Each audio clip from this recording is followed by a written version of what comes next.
Wait. Here we go. What? Everybody has to approve. Got it. And I'm going to pass the microphone over to Lee for the introduction. That's wonderful.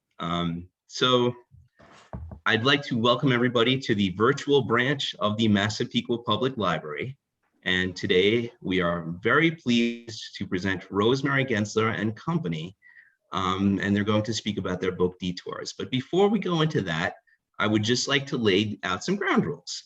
The first one is, and I'm going to say this, I'm going to tap into my librarian spirit and say, shh. So I just want to ask everybody to just stay muted during the presentation so that the collaborators can speak to you. And if you have questions, you can certainly type them in the chat, and we will pass the questions on to the collaborators for you. And that said, thank you for coming down.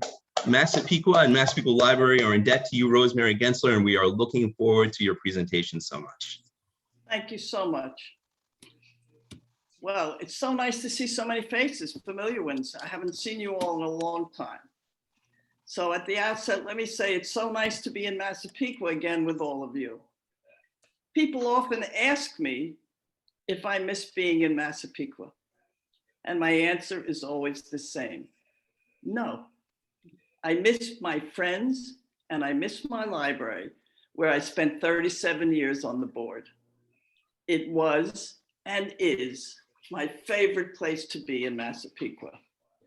I'd like to take this opportunity on behalf of all of us to thank Mary Ann Tweedy, our director, Michael Matuszewski, our assistant director, and Lee Gundel, so graciously welcoming us to the Massapequa Library and setting up this Zoom. Our book is available to book clubs and all readers in the library and may also be purchased on Amazon. I also want to take this moment to thank Ann Mallon, a former contributor to our book, and give a special thanks to our 3 beta readers for reading our original manuscript and giving us such valuable feedback. I'm very happy to be able to share our book, and here it is, guys, Detours, and to introduce you to my fellow writers. Unfortunately, Phyllis Hoffman could not be here tonight. She and I met in a writing class at the Kravis Center for the Performing Arts in West Palm Beach, where I soon learned to respect her talent. Her book, Butterfly Girl, describes her journey with her daughter, Troy, and the world of people with developmental disabilities. Over the years, we have become friends as well as fellow writers. And I am happy to be in the same sisterhood with her. Nancy Sims. Nancy and I, well, actually, I took my first writing class with Nancy in 2001 in Florida. It was a small class indeed. Nancy, myself, and one other person. From there, we graduated to the Kravis Center. Over the ensuing years, Nancy and I have become friends in addition to fellow writers. Her book, Verbal Snacks, is available on Amazon and is well worth the read. She is presently working on another novel about Pittsburgh. We bounce ideas off each other, and she is such a meaningful part of our sisterhood. Nancy? Thank you, Rosemary. I really appreciate the introduction. And I want to thank the library as well. I have a very warm spot in my heart because I used to spend hours and hours in Pittsburgh at the Carnegie Library and Art Institute. And so I know what a library can mean to a child, to an adult, to all of us. So for my section of the presentation, I'm going to speak about communication and how we were able to do that between us and the outside world. Between us, I want you to think for a second. Do you have 4 other writers or friends you would launch a project with? Think about each other's strengths as well as their weaknesses and their strengths as writers. Recognize that the project is the ultimate goal, but preserving your relationships are absolutely essential. We brainstormed using a poster board outlining the potential genre, the location of our novel, the characters, their quirks, and positive points. We also wrote down possible plots with a timeline. This evolved over many, many, many meetings. We separately wrote a bio for each of our characters and then melded them into the work, playing off each other and working with each other to form a cohesive group. We met and coordinated all of our characters' actions. The publishing world, this was a daunting task.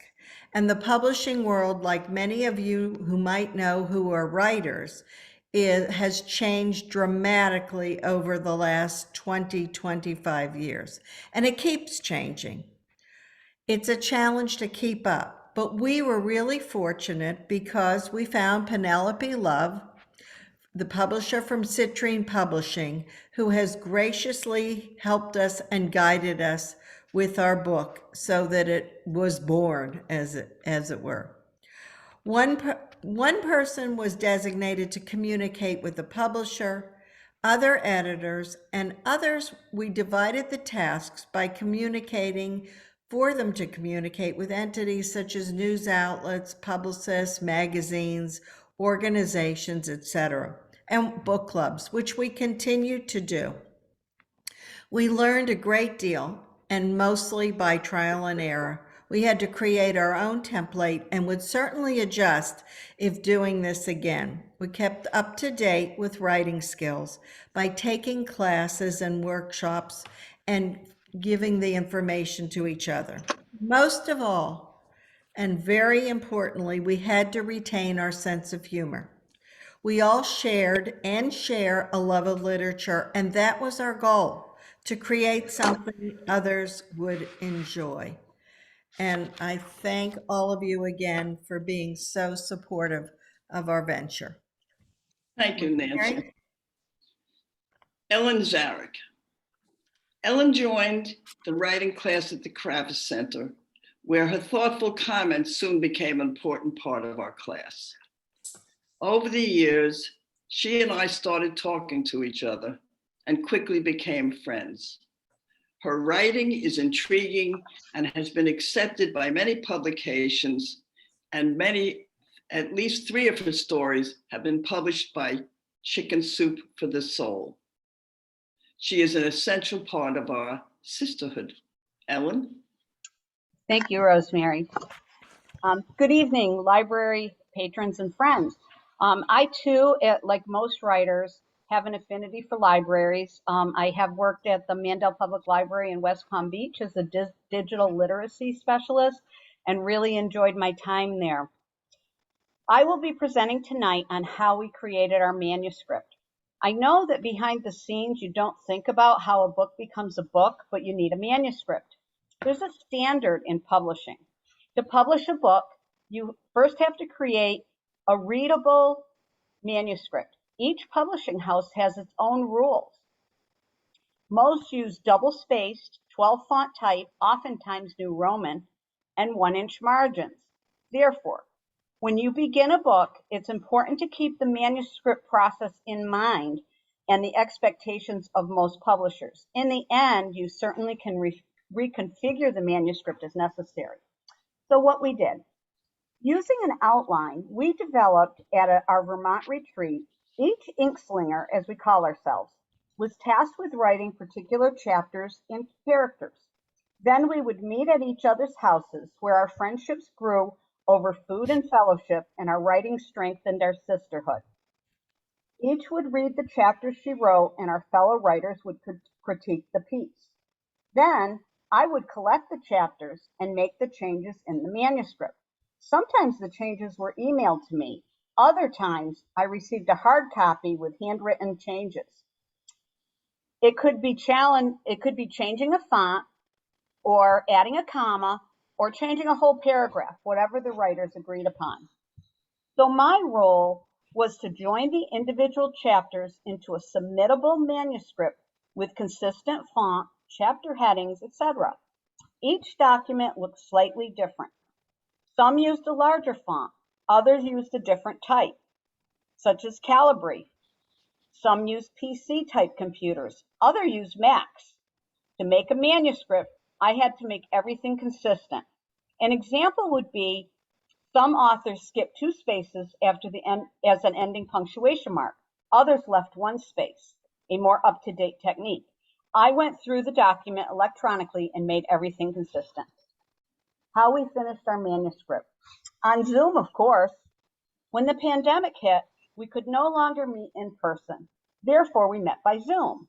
Of course, we missed the camaraderie of our in-person meetings, and especially Rosemary's jelly beans. But I have to say that made my job much easier. I would share the document with the group online in real time to make the changes.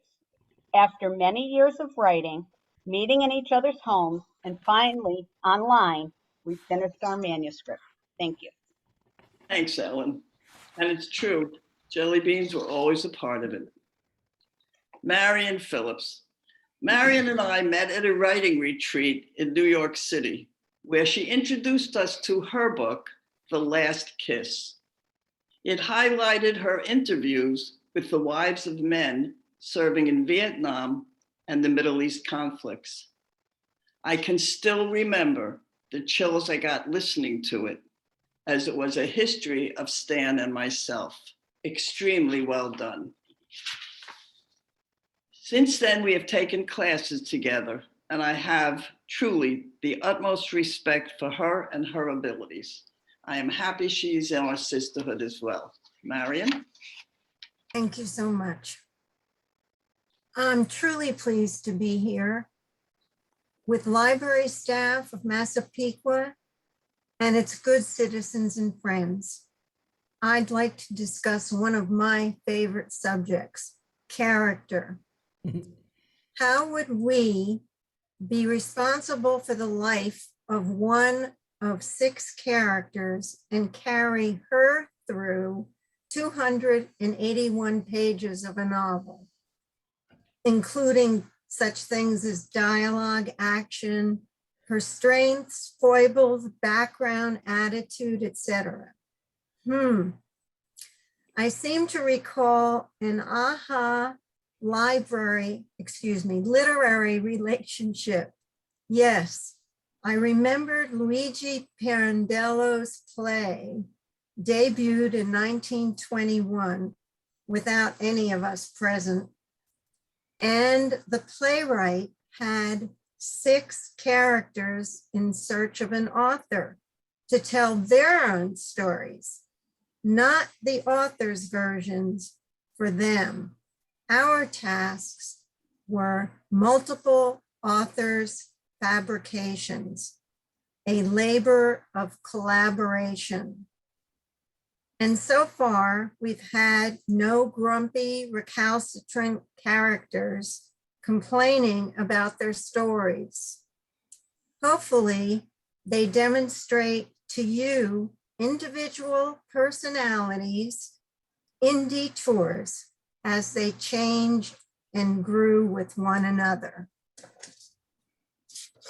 And there's another important C word, a new media buzzword, collaboration. And if you look at the word collaboration, in the middle of it is a word labor, as we did. Collaboration even appeared in recent editions of the New York Times on Sunday, citing 2 fashion houses laboring collaboration. We discovered it a longer time ago and haven't made the New York Times yet, as well as our local Palm Beach Post, citing James Patterson's announcement of collaborating with Dolly Parton. And within the word, as I said, please note a monumental sidekick of labor.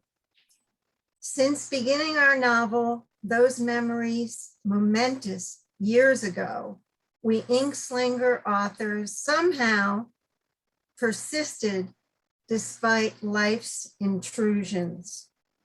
And collaboration played a positive part as edits were offered in good faith to one another. Acceptance of any additions or corrections were always the final decision of each birth mother author. Examining multiple aspects of character development as we labor over and collaborate over time and situations, I submit a few of the considerations that we had. One, of following the guidelines of a story, who, what, where, when, why, etc. Two, imagination. It came to me in a dream or a nightmare. So be it. Three, observation of others. And I cited being in a restaurant in Washington, D.C., and wondering why this lady behind me was taking copious notes. She was writing down the conversation she heard around her, most assuredly to use in a book. Or perhaps an aunt or uncle, former recalcitrant neighbor, etc. Four, I kept and suggest keeping a pad and a pencil of whatever size consistently wherever one goes to jot down ideas as well as conversation. And of course, collaboration. Six, consideration of personality, dress, changes in personality, hidden history, revelations, identities, relationships, skills, etc. And of course, maybe some jelly beans on the side. Seven, I got to seven. Possible quirks, fears, allergies, or other intolerance, eating with fingers, confrontations with parents, that would be new and different, etc. Passions, drives, dislikes, yada, yada, yada. Hi, Sarah. Sorry? How are you? I'm on a Zoom now. Somebody that I knew a Massapequa. Go ahead. Everything is copy, was the advice given by the mother of the Ephron daughters. Perhaps Nora was the most famous for her movies, When Harry Met Sally in 1989, Sleepless in Seattle in 98, etc. Who's to know where some incident, comment, interaction might have originated? Remember, everything is copy. Thank you. Thank you, Marion. What bound all of us into a team was a writing conference we attended 8 years ago in Hudson, New York. The five of us hailed from different parts of the country, and each of us had our own unique style of writing, and we still do. And we still eat the jelly beans. While on the retreat, we slowly got to know each other. On a free afternoon, we decided to visit a recommended bookstore, as well as the venue where Chelsea Clinton got married. 2 cars, 2 garments for directions. Those were the only things available at the time. And off we went. The bookstore, not at all the Barnes & Noble we anticipated, was located on the grounds of a meditation center. It turned out to be small and cozy and was filled with many more items in addition to their books. For those of you who don't know, except for my family, who would probably say it's true, I can be a terrible instigator. And I certainly did my best, as you'll read in the book, to keep things lively. As a result, we were in a constant state of the giggles. Let's just say the people running the bookstore were quite relieved and very happy to see us. Bye-bye. And onward we went to the next venture. About halfway there, it started raining, and the rain intensified, and we didn't know our way around. And the Garmin kept saying, cross the bridge, cross the bridge, cross the bridge. The problem was the Garmin could not see the detour sign because the bridge was out. Well, that set us off into more giggles and more laughing. And finally, we just decided to muddle through our way in another direction. And after some time, and it did take us some time, we finally found our hotel. The things we did, and above all, the detour, was the inspiration for our story. Our ideas took us to each other's homes, where we labored over how to put it on paper and what character traits we wanted to bring to life. We worked fiercely for 5 days in Vermont, and then our meetings largely took place in Florida. While we wrote a lot, we finally got seriously serious, and after 7 years and 17 drafts, Detours was finally completed.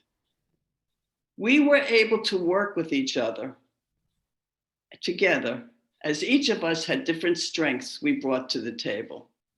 And you can learn more about each of us by going to inkslingerauthors.com, where we all have further information. This is how we began our work of fiction with a touch of magical realism.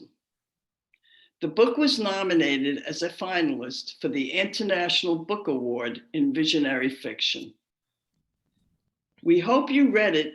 We hope you enjoyed it if you read it already, and if not, that you will enjoy it when you do. Just to give you a flavor of our story, Ellen's going to read just a short portion, and then we'll take questions from you all. And I thank you all again for coming. It's fabulous to see you all. Ellen? Thank you, Rosemary. I'll be reading from the prologue. Loneliness, excuse me. Loneliness, I'm sorry. I'm having trouble seeing the copy. Loneliness permeated the deepest corners of the old inn. Neither the changing seasons nor the glory of the magnificent grounds gave any relief to its crumbling core. Not that there wasn't life in abundance around it. Trees grew, their rings ever expanding, branching up and out, with housing fit for the small birds and rodents who sought refuge there. Samplings were consumed by families of deer, grazing unmolested in the lush meadows. When satiated, they would disappear into the waiting forest, almost as though they were never there, their white tails the only giveaway, if anyone was looking, but no one was. Surely there was reason to be sad when the fall leaves were buried under the first coat of snow and the summer birds went their way, with no one to open its doors, make up a bed, or eat meals at its table. The long winter brought more of the same weather. Spring arrived, tulips peeking out of the cold ground, not having been told that their appearance would not signal anything here. Then came the daffodils, yellow and sunny, and finally the forsythia. The young, handsome resident caretaker, Jimmy John, didn't know what to do with them. He mowed the grass, replaced the slate shingles, hammered this and soldered that, single-handedly keeping the inn from falling apart. He merely accepted the blooms and weeds, however thick they grew, and went about his business. Guest, not lately.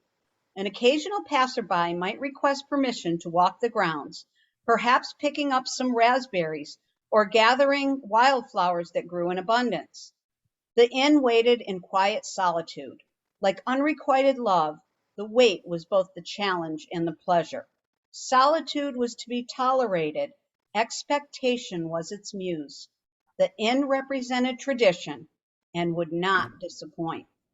As time passed and summer waned, rain pelted its roof and threatened to strike down the slate shingles piece by piece. Water whirled around and filled the roads with fallen trees and debris. The inn stood at the ready. Yes, the inn at Raspberry Hill would open its doors for any traveler. She held steady when anyone approached. The inn would rise out of its loneliness to extend hospitality to those who needed it. And on this August eve, with nary a warning, a group of travelers arrived. The inn shook with anticipation. Guests? Thanks, Ellen. You're welcome. Mary, anyone do questions? Are you muted? I see who the I was first enthralled chat with in the the inn. chat. How did I guess that one would come about? What's the first one? Is that from David Gensler? Well, it doesn't say David, it says from your favorite child. Oh, Are there other unexpected detours any of you had that might lead to another novel or collection of stories? This is from your favorite child, Rosemary. Okay.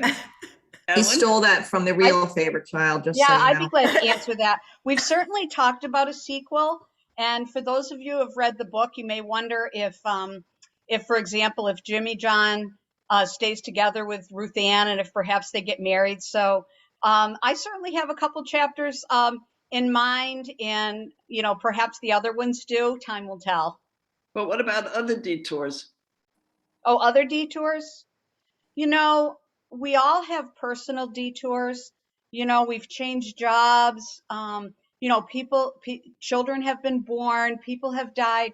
I mean, so many detours, like all of us.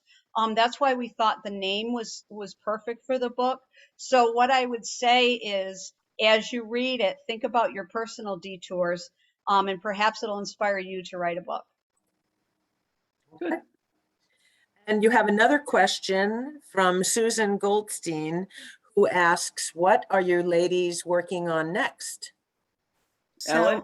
So, Go ahead, Nancy. You do yours. So, interestingly, because the publishing world has changed so dramatically and keeps morphing, I'm working on a Pittsburgh book where the very handsome and intelligent person from Michigan who's tuning in has decided that he should be one of my main characters. And as my that's her brother, in case anyone knows. So, but I will say that not to take away from libraries, because I adore libraries, but Amazon has come up with a new concept called Kindle Vella, and you can put episodes on and download episodes. So it's almost like the old serialization that Charles Dickens did with newspapers. And I have put on 7 episodes, and they can be found, so that systems keep changing, ideas keep changing, and whether you blog or whether you do short stories or whatever, and I encourage everybody to kind of pursue and look and kind of Google what's new and latest to absorb. And I just want to say, in terms of the detours, I think that word resonates for all of us, because we all, through this whole process, what was really unique was that the 5 of us stayed together and persevered through many, many detours. We had unfortunate illnesses, deaths, wonderful marriages, births, so that we really stuck together. And I think it's a lesson how you could take a detour and still rise. Right. Nancy is so right. I just want to say that one of the detours I took was because Stanley had dementia. I got involved with that.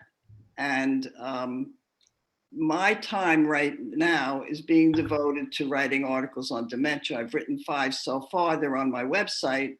And I'm going to be part of a panel of with a group called Caregiver Solutions. And for me, it's a great outlet. And that's another detour in my life, because who expected at this age that I'd be doing something like that? And I had an emotional detour given the pandemic. My mother was one of 5 children, and both her mother and stepmother died in the pandemic of 1918. And it opened doors for me to understand how that affected the relationship, because her Orthodox father worked, and a maid, as far as we know, raised the children. And it certainly affected how I view our relationship and other family relationships. Rosemary, Lee had a very good question about magical realism that maybe Ellen, you could Yeah, I address. can answer it. I don't want to give away the plot of the book, but if you can imagine yourself staying in an old inn. I grew up in an old house that was built, it was about 200 years old, and we had a lot of strange things happen that were unexplained, televisions turning on and doors opening and all kinds of things. So what magical realism is certainly grounded in the real, but sometimes there's the unknown.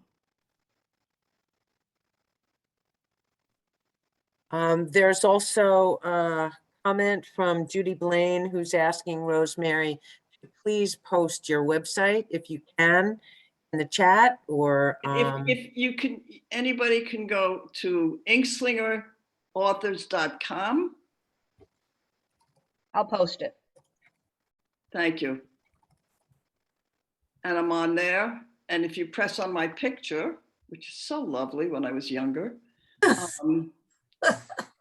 true, the information is there. There's the inkslingerauthors.com next to Beth, between Beth and Avram.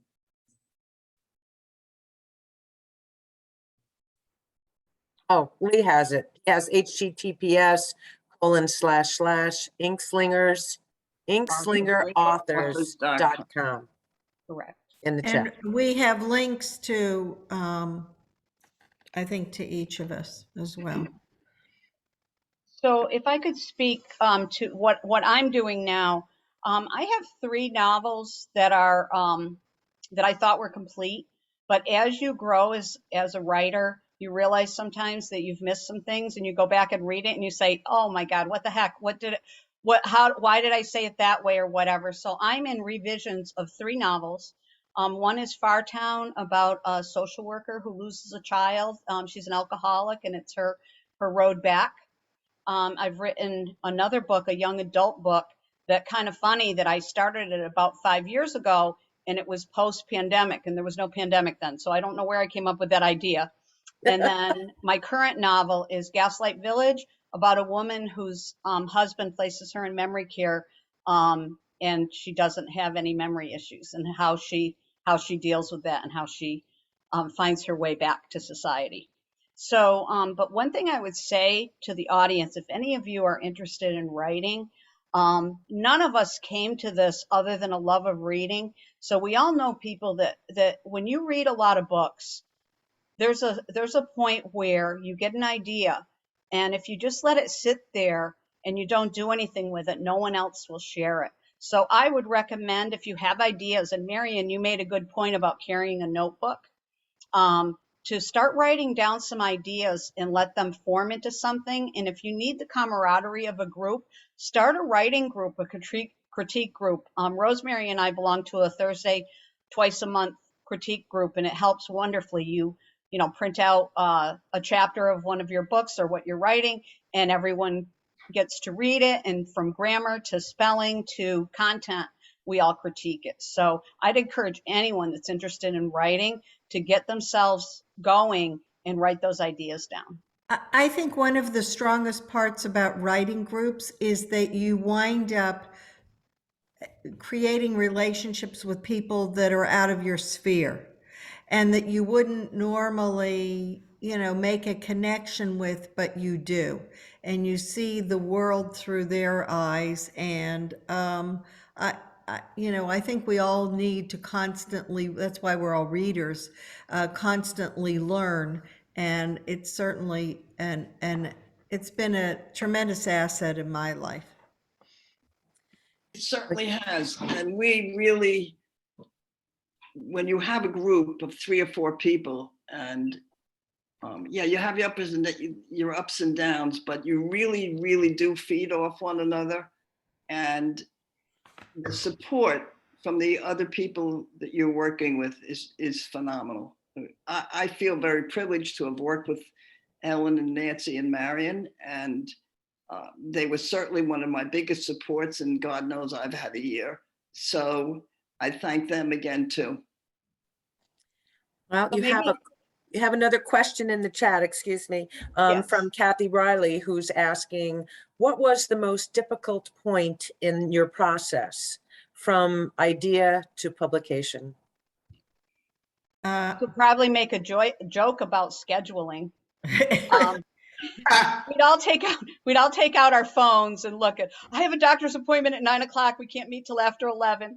And someone else would have something else. So, you know, I'm joking, but scheduling is really an important part of it, because you all need to give yourself enough time to go through everything that needs to be done in that time. So that's one thing. And a second thing, and you all can come in as need be, or as you think of things, but it was also being able to critique each other in a kind and helpful way, and to accept each other's criticism.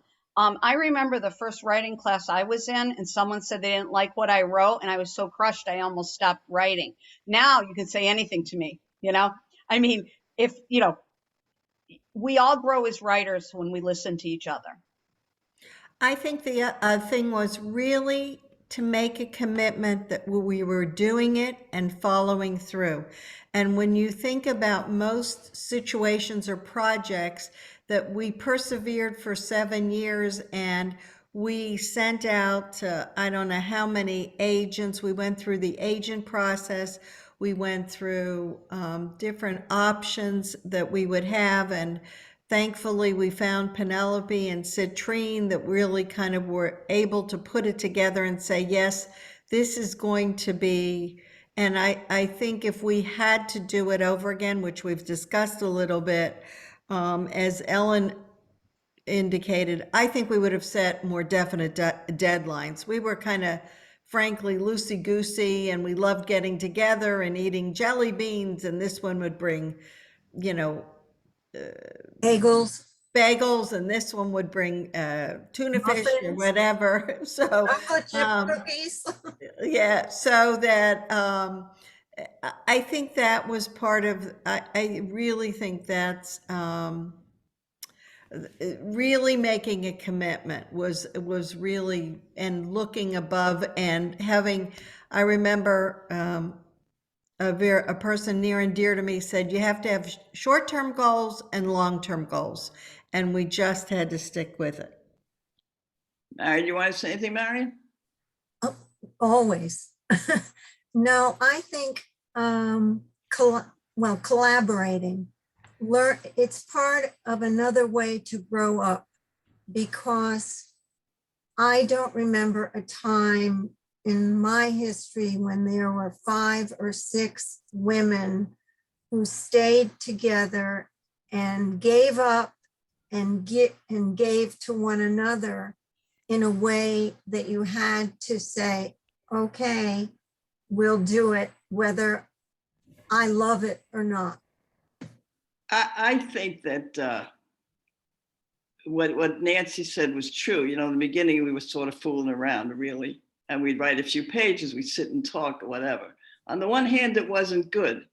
And on the other hand, what was really good about it was that over 7 years, our writing matured, so that when we finally got down to the nitty gritty, I think we were much better writers in the 6th year, let's say, than we were in the 1st year.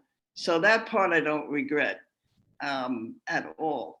But I think it is a matter of commitment and understanding that if somebody says, well, I think you should do it this way, or maybe you could do it this way, it's a good thing and not a bad thing. And nobody, like Ellen said, the first time somebody criticized the work, oh my God, you know, you think, oh, this is the end. I just can't do this anymore. But you really have to forge ahead. And we had 2 editors as well. So, right? Professionals, and that really Yes, helped. professional. Yeah. Well, Right. it's interesting because that's the next question from Lee Gundell. He's asking, did you deal with multiple editors when you put the book together? Yes. Yes, we had 2 main from through Citrine, we had 2 main editors.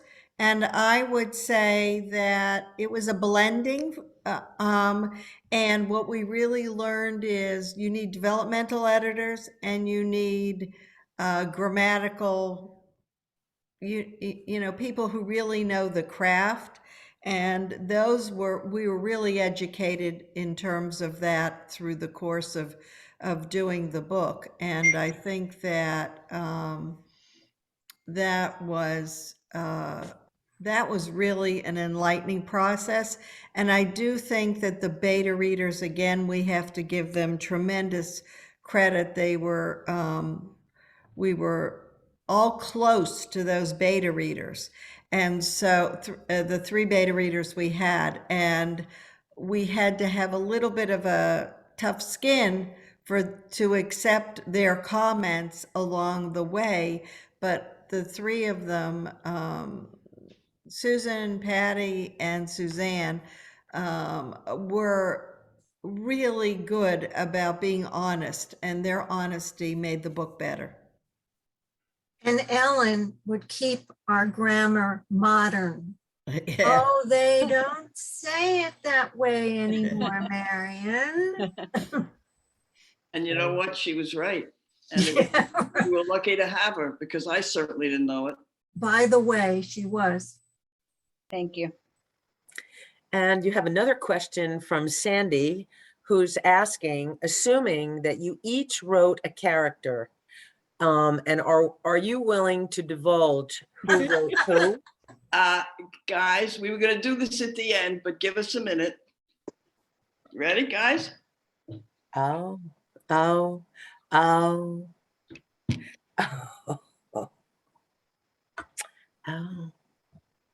Spoiler alert. So I will say that my 96-year-old mother-in-law figured it out in about 30 seconds and knew who I was. So it just shows you how sharp she is. And keep in mind that although we wrote the initial characters, that we helped develop them. Right. Each of us helped, and some of us wrote multiple characters, because there's some secondary characters besides the 6 women, and we all assisted in that. So, but it's also interesting how people pick it out. One of my friends said, "You're Roxy." I said, "Yeah." And she said, "I knew because," and it was because of a particular thing that I named, and she knew that I owned it. So that's how she knew. My daughter Susan read the book, because she was one of our beta readers and terrific. And I said, "Well, who do you think I am?" She finally got it on the 3rd try. My daughter Hillary read the book and got it right away. So everybody's going to see things differently. But I will say a lot of the traits that we wrote are true of each of us. and a lot are a little bit different, I would say.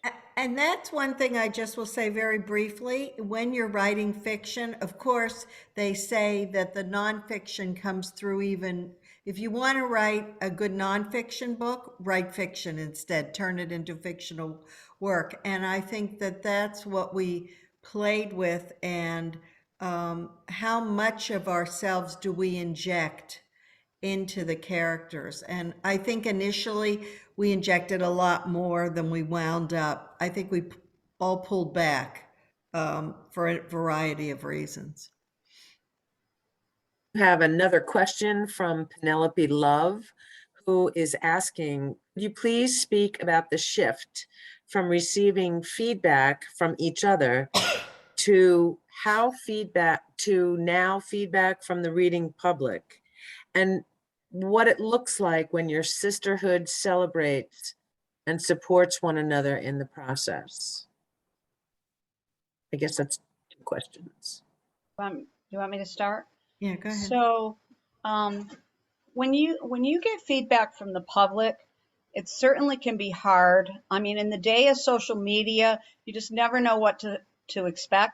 So what I would say is we've had amazing Amazon positive reviews of our book. We had one negative one, which is to be expected. And so, you know, that's just the way it is. And you know, you take it for what it is. I mean, everyone is a reader. The people that are reading have a right to their opinion, good or bad. And you know, I do appreciate it. And sometimes they're right. Sometimes they'll say something and say, oh, gee, yeah, you're right about that. The other thing, as far as how we celebrate, we had a little photo session at Rosemary's house in her backyard, and we had lunch there. It was right after we all first got our vaccines and felt we could get together during the pandemic. It was outside. And we had a wonderful little get together. And it felt, jelly beans. yes, we did. And it felt so normal, you know, and we really needed it at that point. So I would say we celebrate still on the telephone, on Zoom. But anyway, we appreciate all your feedback. So, I think that for the 4 of us, the social media has been, we've needed to learn how to adapt, because we're not millennials. We didn't grow up with it. So that, but I think that for the most part, you do have to get a little bit of a thicker skin, and you need to learn how to be, say, if we get constructive criticism. I saw Pat Grimes had a comment or question. Did it change from the beginning to the end? Oh, yes.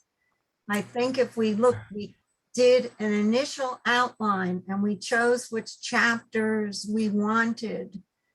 And chapters got switched in order, and we changed things. So if we compared first draft to last draft, highly different. Yeah, and I would add for Patty's question that, yes, we had a skeleton to begin with. We developed it in Vermont, and we stuck to it pretty much. But as Marion said, we realized that sometimes that a chapter was in the wrong place, and it really should come earlier or later. And we didn't all agree on the ending. I will say the ending that is there now was not the only ending. And we went back and forth among the 5 of us with different endings. And we, you know, the one that's there is the one that ended up. But yes, we did have different endings. But I think everybody's right. And if you're going to be a writer, you really have to develop a thick skin. Because when some of your friends will say to you, oh, I didn't really like this, or why'd you do this? You know, your initial reaction would be, oh my God, you know, why doesn't she understand this? Or why doesn't he understand this or that? But the truth is, you develop a skin, a thick skin, and criticism is good because it makes you rethink, did I do the right thing? And sometimes you say, well, maybe I could have done it differently, and maybe next time I will, depending on what it is. But I will say that I said it before, a sisterhood is a sisterhood, and we are very, very lucky to have a great one. Mary Ann, somebody's asked about what I think was really one of the initial chapters that we wrote, Ebb and Flow, which that was our strength because we were very open to discussing issues that menstrual issues. And so I think that that's not common in a book. There are only a couple books that really kind of deal with that. And so there were things that we talked about, and because we're all a certain age, we had encountered different experiences than, say, younger people or our mothers would have experienced, for example. And one of the things I think was important about Ebb and Flow is we each wrote our own chapter, and Rosemary combined them as a talk as we sat around. And I think that it was the feelings about what women experience that really made that chapter work. It wasn't, I mean, there's so much thrown in your face with commercials and things you don't even want to see on TV. And that isn't what we were going for. We were going for the feelings of young girls and how they feel at that point in their life. And also we talked all the way up through menopause. So it was really a women's conversation. And I think it needs to be said and it needs to be talked about, and not in the closet as it has been in the past. You have a question from Iris and Sam Astroff asking, were any of the characters based on specific people? So they're a combination. Yeah. I would say they're a combination. Roxy, when I wrote Roxy, and we all talked about it, they all helped me with it. It wasn't something that I did completely on my own, but part of it is wishful thinking, and part of it is definitely me. There's no question about it. I like to explore things, which is in the book. I have white hair now. And I would have loved to have done real estate. So it's sort of a combination. And I think you take who you are and what you might have wanted to be at one time or another, and you combine it. And then you talk about it with your fellow authors. And we all came up with added ideas for Roxy, for example, and some I liked and some I didn't. And so we compromised. And that's how the character really evolved to its fullness. I think it was interesting because we each had a vision of the other characters. And so we would give feedback. I think that Roxy, for example, would encounter this or that. And there was a push and pull, which is okay. It was really okay. And I think that for me, one of the hardest things was making sure I was very protective of some of the aspects of, I think we became protective of our own characters, and some of the suggestions we may have liked, and some of them, because we took them too personally, we didn't like. And so it was really, it was a real interchange and exchange to kind of have the characters really seem as realistic as possible. So when I developed Ruth Ann, she's not anything like me. I tried to make her completely different. That's for but sure. But my Irish Catholic upbringing certainly came into play, as well as I've worked at a school before. I've taught English before, and her being a preschool teacher, I know a lot of preschool teachers, and they don't have a lot of opportunities sometimes to meet young men. And I just thought it would be a fun character to have an unmarried school teacher who's hoping for love. So there's a little bit of romance in the book. You have a question from Pat Grimes, and I believe it's directed towards Rosemary. She's asking, what color was your hair when you started the book? Well, actually, to be honest, they used to call me the silver streak. because the front of my hair was white and the rest was dark.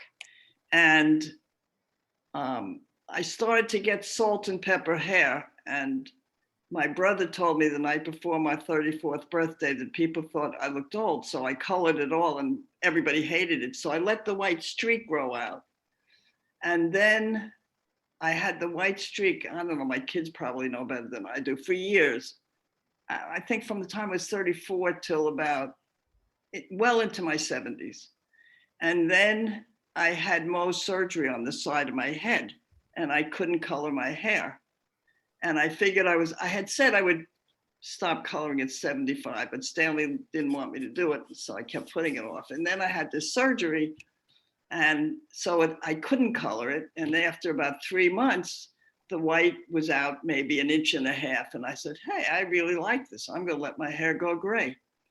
So even though I had a lot of opposition, I said, listen, guys, all those years were for you. This is for me. And I let it grow. And what you can't see, but I have a very long ponytail.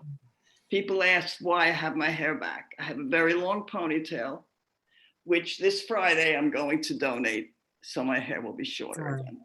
So for Pat Grimes' question, I can tell you I'm a lot grayer than I was. I do color my hair, and you may notice that I have pandemic length hair. I haven't had my hair this long since I was probably in my 20s or something, but I do color it to what is as close to my natural color. I always had auburn hair. Okay. Janice is commenting that she just ordered your book from Amazon and she's looking forward to getting the book. And when she comes to Florida, she says she wants an autography. An autograph. Autograph. Okay, you know what, Janice? When you come to Florida, I'll get all the guys together and we'll come and sign your book. Look at David's question. What is David's question now? David and Jen are asking Rosemary, which one of your children inspired you the most throughout the writing process? This is also being asked from your favorite child.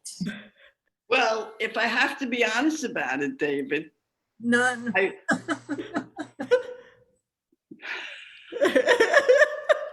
would have to say it's Susan because she's here and I bounced everything off of her as far as writing. And she happens to be an exceptionally good writer, an exceptionally good reader, and an exceptionally good critic. Not to say that the other David, I don't even think you read the book. So Hillary has read the book. He says, I could also answer as far as people who inspired us. I'd say my whole family, even my dog, because it's kind of funny. I have a little miniature schnauzer, and I'd be writing away, and like 2 hours would go by, and I didn't even realize the time had gone by. And she'd give a little yip. I said, "Oh, the dog!" And I'd run outside and take the dog outside. And when I came back, I had new inspiration. Get the oxygen in your brain and the whole thing. And then all my kids have been an inspiration to me. And my mother, who's since passed, also was a huge inspiration. And even before I had a published book, she always called me an author. And I found it embarrassing. And I'd say to her, Mom, just say writer. I don't really have, that much published, just a few things. And, oh, no, my daughter's an author. So, we really do appreciate our family. So I do think too that for us, and for me in particular, location was an inspiration. And that because we had experienced Hudson together, because we had been in the Berkshires, and we've had experienced Palm Beach, and with that different milieu, that for us thinking about different places, so that location, I like writing about location. And I think that the topography, the climate, everything sort of, we really thought about that. And I think that served as well.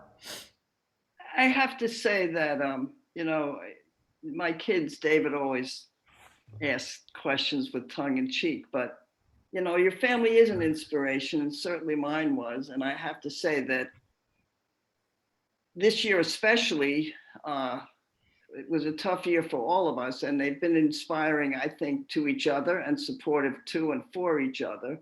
And for that, I'm extremely grateful. And my fellow authors have really been there for me, and they've been my inspiration too. I'm not really sure about how much. I'll wait for the two people that are here. One related, Beth, and Joyce, a friend, later. What they feel they see in me, but I know that location and personality and the military in my first marriage was because of what happened was so strong that I had to include something military in it. So it hasn't left me. And actually my current 26-year husband, who is British and also in the No, military. he's not 26 years old. No. Okay. Year marriage. Right. He's not, no, he's not 26. We were just thinking he may. Anyhow, he was not in a war. But he was military. So it figures with me. I await your comments. Beth and Joyce. Some point. Mary Ann, do you have others or? I don't have any other comments. I think I've Okay. pretty much Lee, way back before Sandy's questions. I don't know if I asked this question. This was from Pat Grimes again.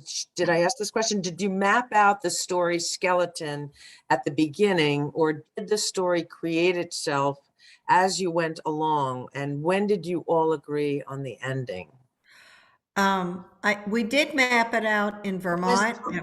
Yeah, originally we had this big poster board and we did a timeline and we tried to map it out. But as one of my favorite authors, Pam Jenoff, pointed out last week in a lecture, we did what I love, the concept of braiding. And we really took from, one chapter, as maybe Marian said, we moved it around, we shifted. Did we have the ending? I think we had the ending in mind, but it got altered. We knew where we wanted to wind up, but we had to tweak it a lot. And so there was elements of it that, and as we learn more about magical realism and we experience different things, I think that took us in different directions. So did we have some people, there's a concept or a plotter or a pantser. And a plotter, for those of you who don't know, a plotter is somebody who outlines every single thing in details and knows they're very organized where they're going. And the other elements are pantsers. And those are people who kind of go by the seat of their pants and they kind of see where the story will take them. And I tend to be a pantser, not a plotter. And I think we tried to interweave both of those. As do I. And I think one of the things that everybody should be aware of is, if you're a writer, is that very often you sit down and you start writing something. I know I do. And I have fully intend to write X, and I come out with YZ. You never know where it's going to go. And that's okay too. And the other thing is, when you're doing a lot of writing, as we did, sometimes you have to just put it down and walk away from it for a while, because it's too much. You get overwhelmed by it at certain times. And if you walk away and just go take a walk, eat something, we did a lot of that, and then go back to it and your perspective changes, and then you continue writing. But I am also a pantser. I have never done it out. I have ideas. I'll put a couple ideas down on a piece of paper, but I usually get an idea in my head and I get a prompt. I think as soon as the prompt is given, something goes off in my head. I sit down and I start writing it. No. Okay. Does anybody else have any questions from the audience?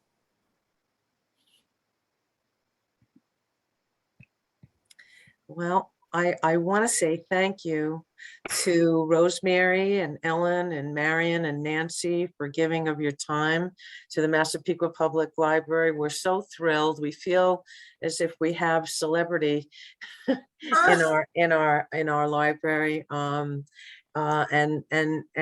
following your dreams of authorship is so inspiring. And your story of how fictional women converged to do what you've done is so amazing and so inspiring. I know earlier in the chat, someone was asking where, other than in the library, you can get the book. So if you would share that, I'm sure that there are people who would be interested to find out where they can purchase the book. So it's available on Amazon in Kindle version or paperback version, and also through barnesandnoble.com. You can order it if you're a Barnes and Noble, which we support Barnes and Noble. And when we do other presentations, we will have it available as well back in Florida. So for those in Florida, we're doing a presentation, hopefully on December 7th at the JCC in Palm Beach Gardens. But Marianne, again, I want to thank you and everybody for having us. This has been a lot of fun for us. And for me, especially, it's like old home week. So I just want to say thank you. And it's great to see you all. And I hope when this pandemic is over, I'd like to get back to New York. I haven't been there for a while. Well, it's interesting because when we originally talked about this date, you were supposed to be in New York, Rosemary. So I'm so glad that we were able to do this via Zoom, and we were able to hold the date and get to hear from all of you. This is a very special situation, and the way you all collaborated and did this, and throughout the whole pandemic. I mean, it's an amazing feat. I haven't finished the whole book, so I don't know what the ending is yet, but I'm very much looking forward to it. Call me when you do. Okay. Thank you. And we Thank you just so want to thank you so much to the library. But we also want to say, if anybody has a book club, we are more than eager, and we can do this in a virtual format and have a discussion of a variety of topics. Right. And if you look to the back of the book, there's some questions for book clubs as well to get you started.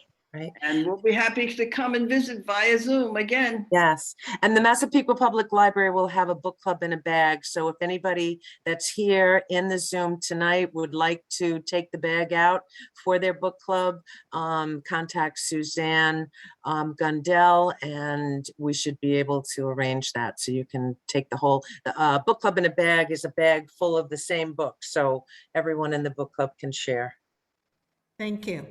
Thank you. And for Thank those that you are so much. local, we will be selling the book at both buildings this Saturday, October 16th. Great. Thank you so much. Thanks again, everybody. Bye. Great to see you. Yeah. Stay well. Bye. Congratulations. Thank you. Thank you. Congratulations. Yeah. Thank you. Bye now. Good Be job. well. Bye. Okay, I'm going to shut it down now. Have a great day, and thanks again. Thank you. Yeah, bye. Bye-bye.